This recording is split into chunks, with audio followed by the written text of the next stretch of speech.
প্রিয় পদ্মফুল, তোমাকে পাওয়াটা হয়তো আমার ভাগ্যে ছিল না, তাই তোমাকে হয়তো পেলাম না। জীবনে এই অন্তিমকালে এসো তোমার অপেক্ষায় ছিলাম। ভেবেছি এবার না হয় তুমি আমার হবে, কিন্তু না, তুমি তোমার সবটা জুড়ে শুধু আমিরকে সঁপেছিলে। সেখানে আমার কোনো জায়গা নেই। পদজা, তুমি কি আমার হতে পারতে না? প্রতিটা সেকেন্ড তোমার শূন্যতে খরা জমিনটাতে একটু জল দিতে পারতে না?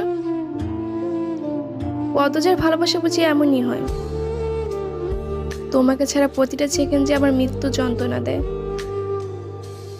এই জন্মে তো তোমাকে পেলাম না, পরের জন্মে যদি তোমাকে চাই, তুমি কি আমার হবে পদ্মজা? ইতি, লিখন শাহ।